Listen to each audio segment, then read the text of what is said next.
यह संपूर्ण ब्रह्मांड ही ब्रह्ममय है, ब्रह्म के अतिरिक्त कुछ भी नहीं।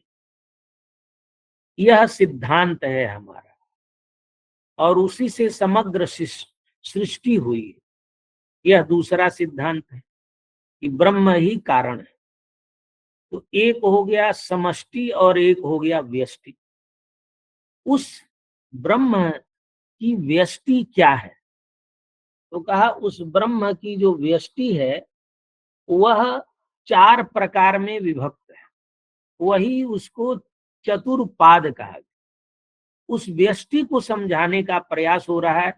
ये जो समग्र संसार है वो कैसा है। ब्रह्म के स्वरूप पर उन्होंने वैदिक वाक्य दे दिए कि ये है ब्रह्म। अब इस ब्रह्म का व्यष्टि व्यक्ति रूप, जो व्यक्त रूप है वो क्या है? उन्होंने कहा कि पुर है, पुरुष है, परात्पर है और निर्विशेष है। इन 4 को उन्होंने परिभाषित किया।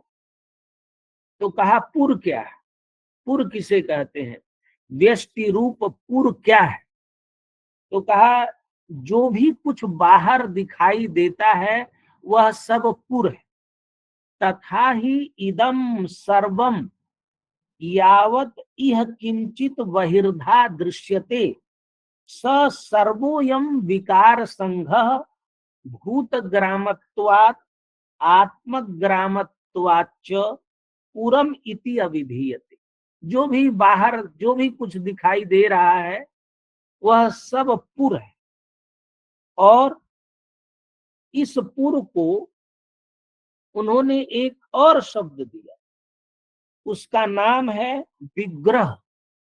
विग्रह माने रूपवान, जो भी रूपवान होता है वो विग्रह है।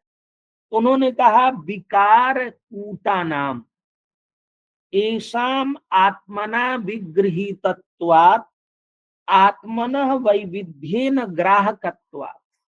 अलग अलग हम रूप देखते हैं। चेदम पुरम विग्रह इति उच्यते, उसको विग्रह भी कहते हैं। और पुर कहाँ है? बाहर है। ये बाहर का जो व्यष्टि है उसी को उन्होंने पुर कहा। फिर कहा ये जो पुर है वो 3 प्रकार का है। ये जो विकार कूट है यह 3 प्रकार का है। 3 प्रकार का मतलब हम 3 प्रकार से समझ सकते हैं। ये भेद क्यों है, ये विकारों में भेद क्यों है? तो कहा इसके 3 कारण हो सकते। पहला औपपादिक कारण, औपपादिक विकार। यह विकार की कैटेगरी इस कैटेगरी में आती है। जो विकार के कारण क्या है? 10 धर्म। इन 10 धर्मों के कारण हमें वो विकार दिखाई देता है। इसीलिए औपपादिक विकार को उन्होंने कहा स्वतः एव उपपद्यन्ते। जैसे देश, काल, संख्या, परिणाम, पृथकत्व, संयोग, विभाग, परत्व, इनके कारण ये भाति सिद्ध है, स्वतः सिद्ध है। स्वतः एव उपपद्यन्ते तस्मात् औपपादिका एते। ये औपपादिक विकार है। देश के आधार पर, काल के आधार पर, संख्या के आधार पर जो हमें भेद विकार व्यष्टि में दिखाई देता है उस विकार का नाम, विकार तो सब है लेकिन उन विकारों की भी कैटेगरी बना दी और उसको कहा ये औपपादिक विकार है, जो स्वयं ही उत्पन्न होती, इसको किसी अन्य कारण से उत्पन्न नहीं कराया जाता। दूसरा उन्होंने कहा इसका एक और नाम रखा कि इसको औपनामिक भी कहते, औपसर्गिक और औपनामिक। अब हम देखिए संसार का जो विकार है, व्यष्टि है, वो हम देख रहे हैं। अब इसको समझाने के लिए कि ये विकार कैसे कैसे अलग अलग हैं, फिर उन्होंने दूसरे विकार के कारण को कहा औपसर्गिक विकार। औपसर्गिक विकार किसे कहते हैं? तो उन्होंने कहा शुक्र, शोणित, अन्न, जल, औषधि, पृथ्वी के रस, सूर्य, चंद्र और द्युलोक के रस, इन सभी धर्मों को हम औपसर्गिक विकार कहते हैं, जो अन्य के संयोग से उत्पन्न होते। जैसे शुक्र, किसी के संयोग से कुछ उत्पन्न होगा, कोई विकार होगा, इसीलिए उसको औपसर्गिक विकार कहते हैं। कुछ पुष्टि कारक हैं, जैसे सूर्य के प्रकाश रश्मियों से वनस्पतियों पर उसका संसर्ग होता है, और उस संसर्ग के कारण कहीं केला बनता है, कहीं सेव बनता है, कहीं लौकी बनता है, और कहीं फूल खिलता है। ये संसर्ग के कारण, इसलिए संश्लिष्ट के दूसरे के साथ जब ये संश्लिष्ट होते हैं, इनको हम कहते हैं औपसर्गिक विकार। और इसका नाम दो और रख दिया, इसको पौष्टिक, पुष्टि करते हैं, उपसर्ग करते हैं, ये भी इनकी संज्ञा। और ये इसका लक्षण कर दिया, परतः स्वस्मिन संसृष्टा, अन्य के कारण से ये विकार उत्पन्न होता है। तो जो विकार समूह है, इसी विकार को पूर्व और पूर्व, पुरुष, परात्पर और निर्विशेष के रूप में बांटे हैं। तो अभी पूर्व को एक्सप्लेन कर रहे हैं। फिर उन्होंने कहा ये जो तीसरा विकार का कारण है, औपजनिक विकार, ये प्रत्येक व्यक्ति के अंदर होता है। औपजनिक विकार जो होता है, प्रत्येक व्यक्ति की अपनी कुछ क्वालिटीज होती, जिस क्वालिटीज के कारण व्यक्ति ही नहीं, समग्र सृष्टि, कुछ अपने धर्म होते हैं, जिन धर्म के कारण वो अलग प्रतीत होते। जैसे दूध है और जल है, तो जल में फेन होगा और दूध में मलाई होगी। इसीलिए स्वभावतः उत्पद्यमाना, इस स्वभाव के कारण, इसीलिए इनको औपजनिक विकार कहते हैं। ये भी अब हमें हमें दिख रहा है कि दूध भी है, जल भी है, वनस्पतियां भी हैं, मनुष्य भी है, पशु पक्षी है, ये सब विकार है। और इन विकारों की हम कैटेगरी को समझ रहे हैं कि किसको किस कैटेगरी में रखें। कहा ये जो विकारों का संघ है, इस विकारों के संघ माने ये त्रिविध विकारों का जो संघ है, विकार कूट के जो 3 प्रकार बनाए गए, इन विकारों के संघ को ईश्वर और पुरुष की अपेक्षा के कारण उनको इसकी जरूरत होती है, इसीलिए इसको विश्व भी कहे। विकार संघ ईश्वर पुरुषापेक्षया विश्वम इति उच्यते, उसको विश्व भी कहते हैं। विकार संघ को विश्व कहते हैं। और जीव पुरुष की अपेक्षा के कारण इसको शरीर भी कहते हैं। तो विकार संघ का दूसरा नाम विश्व भी हुआ, और एक और नाम हुआ वो शरीर हुआ। तो कहा विकार संघ रूप जो विश्व है वह कितने प्रकार का है? तो उन्होंने कहा 3 प्रकार। आदि भौतिक विश्व, आदि दैविक विश्व और आध्यात्मिक विश्व। इसको एक्सप्लेन नहीं किया यहाँ पर, लेकिन कहा ये जो विश्व, विकार कूट विश्व है, यह 3 प्रकार का है। तो कहा शरीर रूप जो विकार संघ है वो क्या है? व्यष्टि रूप जो शरीर है, इस संपूर्ण सृष्टि के शरीर की चर्चा हो रही है, मनुष्य के ही नहीं। तो उन्होंने कहा ये कितने प्रकार की है? तो कहा ये भी 3 प्रकार का है। कारण शरीर, सूक्ष्म शरीर और स्थूल शरीर, ये सब व्यष्टि है, ये सब विकार है। तच्च शरीरम पुरुषोपकरणतया बहिर्धा अस्मिन् पुरुषे संसज्जते। शरीर जो है उसका जो करण है वो पुरुष है। तो ये बाहर शरीर है और पुरुष अंदर है, तो इस पुरुष से वो जुड़ जाता है शरीर। क्योंकि जैसे हम कहते हैं ईश्वर कहाँ रहता है, तो कहा ईश्वर, ईश्वर सर्वभूतानां हृदयेर्जुन तिष्ठति। तो उन्होंने कहा तच्च शरीरम पुरुषोपकरणतया बहिर्धा, शरीर बाहर है, अस्मिन पुरुषे संसज्जते, पुरुष के साधन के, शरीर जो है पुरुष के साधन के रूप में बाहर से उस पुरुष में संसक्त होता है। और ये जो अब इतने प्रकरण को उन्होंने कहा, यह पुर का वर्णन हो गया। स एषः त्रिविध विकार संघ ब्रह्मण एक पाद, माने पुरः, पुरम, ये पुर है। अब दूसरे पाद की उन्होंने चर्चा की, तो दूसरा क्या है? नहीं, फिर उन्होंने पुरुष की भी चर्चा की कि पुरुष क्या है। तो कहा इदम शरीरम पुरम, इदम शरीरम पुरम, और वह 3 प्रकार का है। इदम शरीरम पुरम और तत्त्रिविधम, वह 3 प्रकार का है। तो कहा कौन कौन सा शरीर है?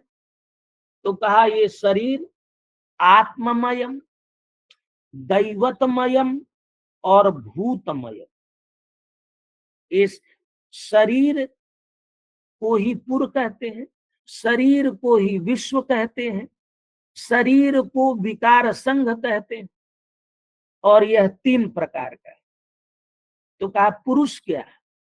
तो कहा इन तीनों में जो प्रविष्ट रहता है, तीनों में प्रविष्ट होने के कारण प्राण विशेष को त्रिषु एतेषु अधिकरणेषु अंतः प्राण विशेषः पूर्वासित्वात् पुरुषो भवति। इन तीनों में, आत्ममय, दैवतमय, भूतमय, इन तीनों में, इन तीनों शरीरों में जो प्रविष्ट है प्राण विशेष के रूप में, जो पूर्ववासी है, उसी को हम पुरुष कहते हैं। और यह पुरुष 3 प्रकार का, कौन कौन सा? तो कहा अक्षर पुरुष है, अक्षर पुरुष है और अव्यय पुरुष है। इसी के एक और नाम है, उसका नाम है क्षर को अवर भी कहते हैं, अक्षर को परावर भी कहते हैं और अव्यय को पर भी कहते हैं। इस प्रकार से उन्होंने पुरुष के स्वरूप को बता दिया। तीसरा जो चरण था, पाद था, उन्होंने कहा ये जो तीनों हैं, क्षर, अक्षर और अव्यय, ये तीनों अविनाभाव में है। ये एक के बिना दूसरा नहीं रह सकता, ये तीनों अलग अलग नहीं है, ये तीनों एक ही है। अविना भूतैहि एतैहि त्रिभिः पुरुषैः कश्चित एकः पुरुषः उपपद्यते। इन तीनों से एक पुरुष बनता है, और उस पुरुष का नाम है परात्पर पुरुष। उसको बहुत सारा एक्सप्लेनेशन देने के बाद कहा वह है कैसा?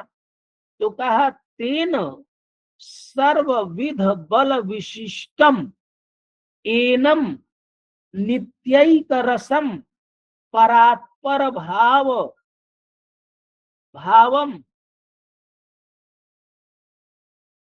अभय उभय शब्देन अपि आहु सोयम एकः अद्वितीयः परात्परः ब्रह्मणः एकः पादः।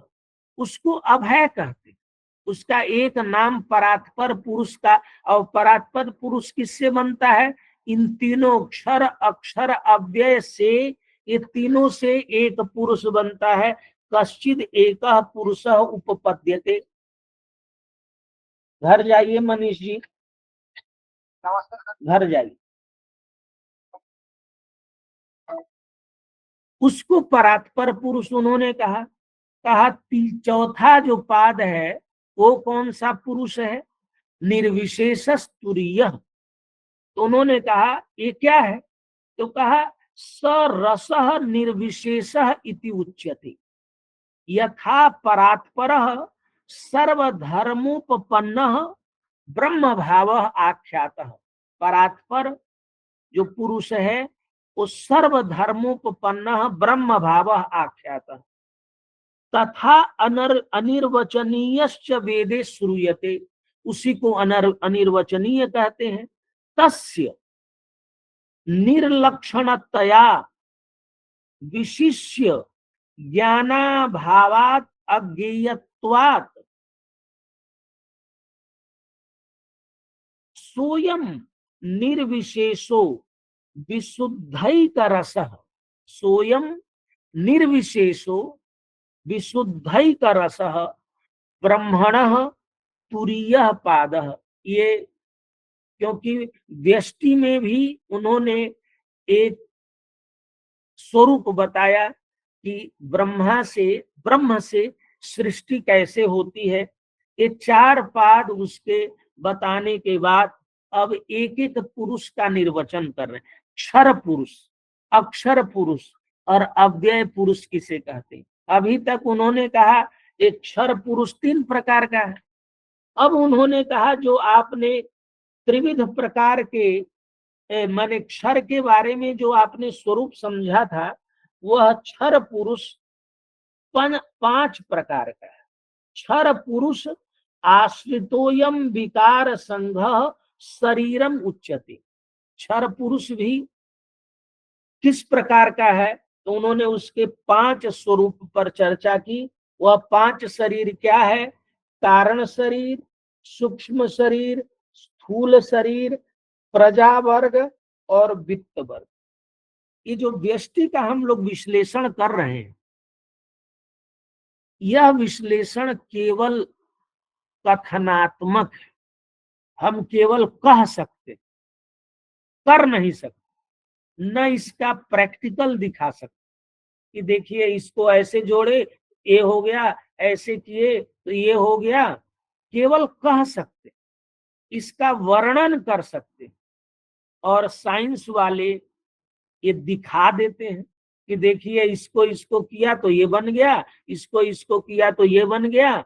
हम कह रहे हैं कि ये जो ब्रह्म था उसके चार पाद हो गए, चार चरण हो गए। कैसे हो गए, जरा करके दिखाइए। तो हम करके नहीं दिखा सकते, क्योंकि ये सब अलौकिक विषय और इसमें प्रत्यक्ष कोई प्रमाण नहीं है। करने वाले जितने विषय हैं, प्रायोगिक जो विषय हैं, वो करने वाले हैं। यही वैदिक विज्ञान की विशिष्टता है कि इसमें श्रुति ही प्रमाण है। यदि हमारे आचार्य कहते हैं, वेद कहता है, तो ऐसे सृष्टि हुई होगी। हम इसको करके नहीं, एक करने वाले विषय नहीं है। श्रोतव्य, मंतव्य, निधिध्यासितव्य, ये इसकी प्रक्रिया यही है। तो इसी प्रक्रिया को सृष्टि विज्ञान की जो वैदिक प्रक्रिया है, उस सृष्टि विज्ञान की वैदिक प्रक्रिया का ही नाम वैदिक विज्ञान है। ओझा जी ने वैदिक विज्ञान का मतलब सृष्टि विज्ञान, वेद में प्रतिपादित जो सृष्टि की पद्धति है उसको समझना, और यही विज्ञान विद्युत में सरलता के साथ बताया गया है।